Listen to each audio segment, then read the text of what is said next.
C'est un tournant dans une guerre qui a déjà causé des dizaines de milliers de morts au Soudan, en Afrique du Nord-Est. Les forces de soutien rapide, un groupe paramilitaire, ont annoncé cette semaine leur accord pour une trêve humanitaire proposée par un groupe de médiateurs internationaux. Cette décision survient peu après la prise de contrôle de la ville d'El Fasher dans le sud-ouest du pays, ce qui leur assure désormais le contrôle de la vaste région du Darfour. Mais derrière ce conflit meurtrier, plusieurs pays étrangers jouent également un rôle important. Mais alors quelles puissances internationales sont impliquées? Salut, c'est Samy, j'espère que vous allez bien. Voici le sujet à la une de ces actualités du jour. C'est la plus grande crise humanitaire au monde selon l'ONU. Depuis avril 2023, le Soudan est plongé dans une guerre civile sanglante qui oppose les forces armées soudanaises, dirigées par le général Abdel Fattah al-Burhan, aux forces de soutien rapide, une puissante milice paramilitaire menée par Mohamed Hamdan Dagalo, alias Hemedti. Pendant longtemps, ces deux hommes ont été alliés. Ils avaient d'ailleurs mené ensemble le coup d'État d'octobre 2021, qui avait mené à la chute du premier ministre de l'époque, Abdallah Hamdok. Suite à ça, Abdel Fattah al-Burhan avait pris le pouvoir à la tête d'un gouvernement militaire et Hemedti, commandant des forces de soutien rapide, était devenu le numéro 2 du régime. Mais il y a 2 ans donc, des membres des forces de soutien rapide de Hemedti ont attaqué Abdel Fattah al-Burhan dans l'objectif de prendre le pouvoir à leur tour. Depuis, une guerre violente oppose les deux camps pour prendre la tête du pays et la population en paye le prix fort avec des milliers de morts, des crimes de guerre, des déplacements massifs et la destruction des infrastructures essentielles comme les hôpitaux et les écoles. Le nombre précis de personnes tuées dans le conflit reste difficile à évaluer, mais il a déjà fait au moins 150 000 morts. Par ailleurs, le pays compte environ 13 millions de déplacés, ce qui en fait la crise de déplacement la plus importante et la plus rapide au monde, selon le Haut Commissariat des Nations Unies pour les réfugiés. Il faut aussi noter que la moitié des 44 millions de Soudanais sont au bord de la famine, selon un correspondant du journal Le Monde en Égypte qui suit la situation au quotidien. Et donc si on en reparle aujourd'hui, c'est parce que les forces de soutien rapide ont pris le 26 octobre dernier la ville d'El Fasher, qui était la dernière grande agglomération du Darfour, encore hors de leur contrôle. Depuis, le Haut Commissariat de l'ONU aux droits de l'homme affirme avoir recueilli des récits faisant état d'exécutions sommaires, de massacres, de viols, d'enlèvements, de pillages et d'attaques contre le personnel humanitaire, ainsi que des déplacements forcés commis par les paramilitaires. L'ONU a d'ailleurs alerté sur un risque très élevé de génocide au Soudan,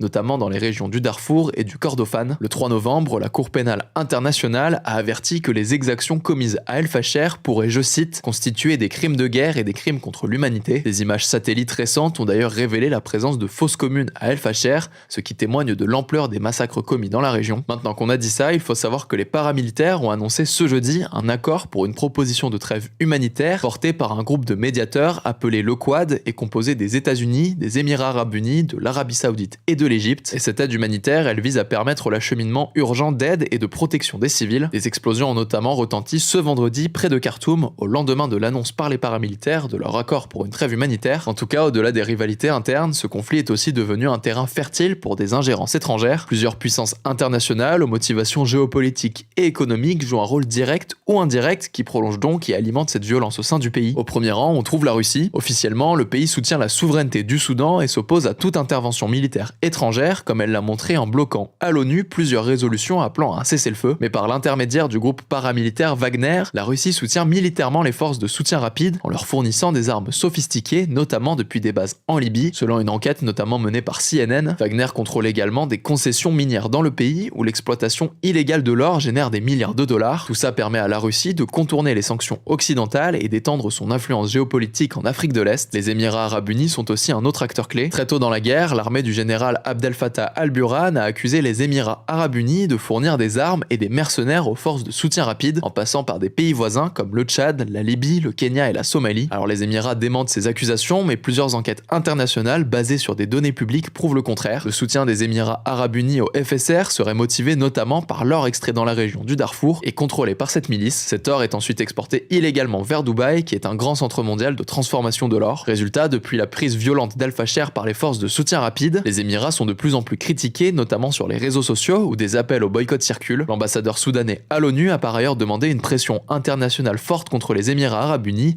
désignés comme fournisseurs d'armes principaux. Le silence des pays occidentaux est aussi dénoncé, d'autant plus que plusieurs armes utilisées par les FSR proviennent de constructeurs européens et nord-américains via les Émirats arabes unis. Ce soutien militaire alimente et prolonge donc cette guerre violente. En face, l'armée soudanaise bénéficie de soutiens régionaux tout aussi déterminants. L'Égypte est un allié historique d'Al-Burhan, elle fournit des équipements, des formations militaires et un soutien politique. Et l'Iran livrait également des drones armés à l'armée soudanaise, ce qui a changé l'équilibre sur le terrain ces derniers mois. L'Arabie saoudite et les États-Unis, eux, tentent officiellement de jouer les médiateurs, mais continuent à entretenir des relations stratégiques avec les acteurs du conflit. Les États-Unis États-Unis cherchent par exemple à contrer l'influence russe par un soutien indirect à certains groupes et par un engagement diplomatique intense pour contenir l'instabilité régionale. Enfin, il y a les puissances qui, sans livrer d'armes, contribuent à la guerre par leur inaction. L'Union européenne, par exemple, condamne les violences mais ne parvient pas à imposer de sanctions efficaces, notamment par crainte de déstabiliser davantage la région. On peut aussi citer les pays voisins qui sont dépassés par l'ampleur de la crise et qui redoutent son impact. Le Tchad, le Soudan du Sud ou l'Éthiopie accueillent par exemple des centaines de milliers de réfugiés